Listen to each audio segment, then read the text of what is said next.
Fala, meus irmãos e alunos do curso Imersão Ministerial, tudo bem com vocês? Hoje nós estamos aqui para a parte 2 da aula de Bibliologia. Isso mesmo, hoje nós vamos ver mais um pouco sobre a história da Bíblia, sobre a sua composição e todo o seu conteúdo. E hoje, dentro de Bibliologia, eu quero estar separando para vocês aqui a Bíblia da forma que ela é composta. Nós vamos ver quais são os livros que foram colocados na Bíblia, quais são os 66 livros que foram colocados na Bíblia e como nós definimos essas classes de livro. Isso mesmo, dentro de Bibliologia hoje nós vamos ver sobre o Velho Testamento ou o Antigo Testamento assim chamado, que são os 39 livros que foram separados para ser o Antigo Testamento. Tá? E dentro dos 39 livros do Antigo Testamento eu consigo entender que eles foram separados em algumas classes. Que classes são essas? As classes são essas: livros da lei, livros históricos, livros poéticos, profetas maiores e profetas menores.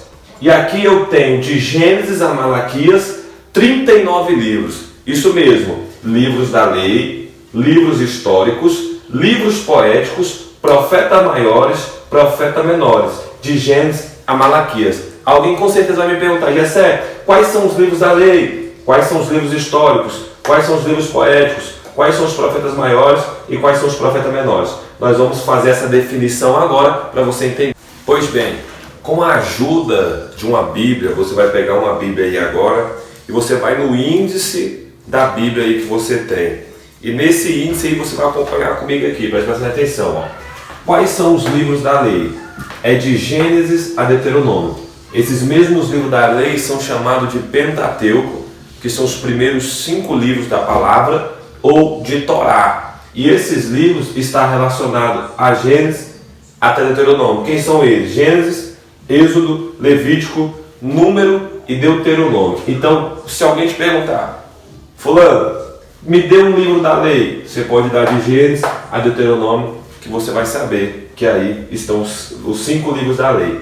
Quem são os livros históricos? É de Josué a Esther. De Josué a Esther nós temos Josué, Juízes, Ruth, 1 Samuel, 2 Samuel, 1 Reis, 2 Reis, 1 Crônicas, 2 Crônicas, Esdras, Neemias e Esther. Aí estão os livros históricos. Livros poéticos. Se alguém falar, me dá um livro poético, você vai saber que os livros poéticos é de Jó a Cantares. Jó, Salmos, Provérbios, Eclesiastes e Cantares, todos são livros poéticos. E não se esqueça, porque muita gente erra nisso aqui. Isso aqui são livros poéticos.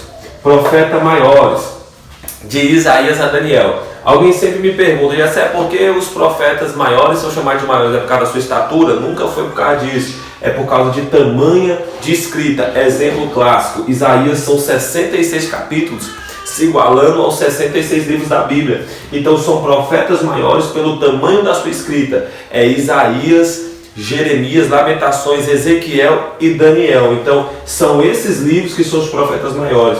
E aqui nós temos os profetas menores de Oséias a Malaquias. E de Oséias a Malaquias é Oséias, Joel, Amós, Obadias, Jonas, Miqueias, Naum, Abacuque, Sofonias, Ageu, Zacarias e Malaquias. Essa é a definição do Antigo Testamento. Livros da lei, livros históricos, poéticos, profetas maiores e profetas menores. E aqui você sabe cada livro aonde ele se encaixa corretamente. Então, meus alunos, agora nós chegamos no Novo Testamento.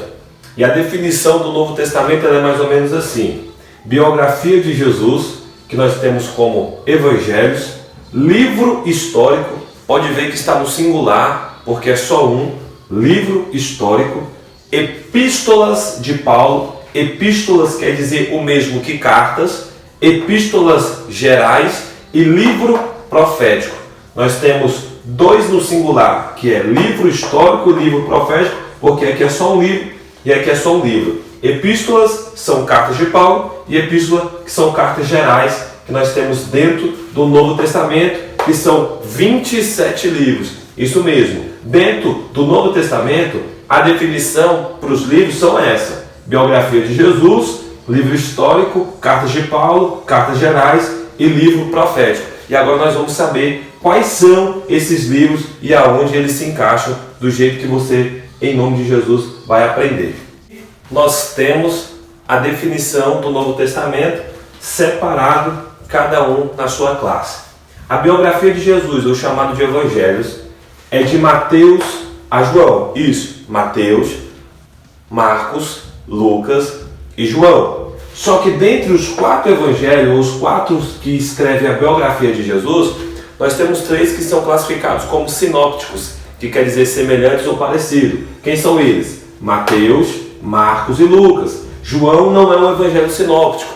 Se alguém te perguntar quais são os 3 evangelhos sinópticos, você vai dizer Mateus, Marcos e Lucas. Pois bem, quem é o livro histórico? O livro histórico é o livro de Atos. Por que ele é um livro histórico? Porque depois da biografia de Jesus, Atos conta a história da igreja e a história dos apóstolos. Inclusive, por parte, uma história muito grande sobre Paulo. Então, ele é chamado de livro histórico dentro do Novo Testamento. Quais são as cartas de Paulo? As cartas de Paulo é de Romanos a Filemon. Se você tiver um índice aí da palavra de Deus, você vai saber que Romanos, 1 Coríntios, 2 Coríntios, Gálatas, Efésios, Filipenses, Colossenses, 1 Tessalonicenses, 2 Tessalonicenses, 1 Timóteo, 2 Timóteo, Tito e Filemon, todos são escritas de Paulo. Isso mesmo, de Romanos a Filemon, todas são escritas de Paulo. Paulo foi um dos maiores missionários que houve na Ásia Menor, foi um dos maiores propagadores do Evangelho da época, depois da sua conversão, e com maior escrita dentro do Novo Testamento. Isso mesmo, Paulo é o maior escritor dentro do Novo Testamento que nós conseguimos entender, porque ele escreve de Romanos a Filemon. E aqui, depois de Paulo, nós temos as cartas gerais. E essas cartas gerais são chamadas de gerais porque são vários escritores. E dentro dos escritores ainda tem escritores desconhecidos, como Hebreus, que ninguém consegue ainda identificar ao certo quem é o escritor de Hebreus. Todos os teólogos têm sugestões, mas sugestões não é exatidão de resposta. Sugestão é só sugestão, né? Mas de Hebreus a Judas nós temos cartas gerais. E quem são essas cartas gerais, né? Hebreus, Tiago, 1 Pedro, 2 Pedro, 1 João, 2 João, 3 João e Judas. E aqui nós temos a definição de cartas gerais de Hebreus a Judas. Alguém vai te perguntar, me dá uma carta geral dentro da Bíblia aí ele vai achar que vai te pegar, né? Aí você fala Judas, Hebreus, 1 João, 2 João, 1 Pedro. E aí você já quebrou o cara no meio, porque ele vai saber que você é entendido da palavra de Deus.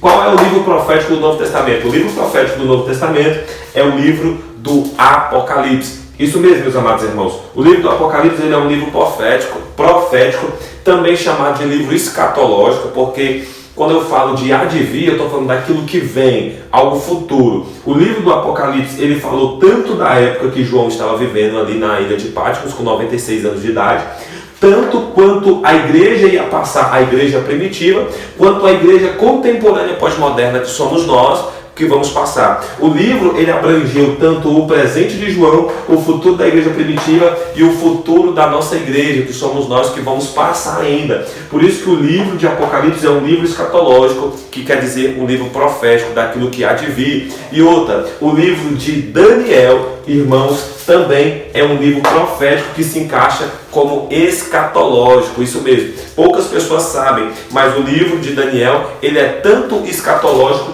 quanto o livro do Apocalipse. E é muito importante saber isso. Se alguém te perguntar, me dá um livro sobre escatologia dentro da Bíblia, você vai falar Daniel. E ele vai falar assim, Daniel, você fala sim, Daniel é um livro escatológico, e ele tem tanto informação sobre o futuro quanto o livro do Apocalipse. Pois bem, essa foi a parte 2 de Bibliologia. Eu espero que você tenha absorvido o máximo de conteúdo para que você consiga fazer a tarefinha que eu vou colocar aí no grupo, em nome de Jesus. Então, um bom estudo, um bom aprendizado e Deus abençoe você de forma poderosa.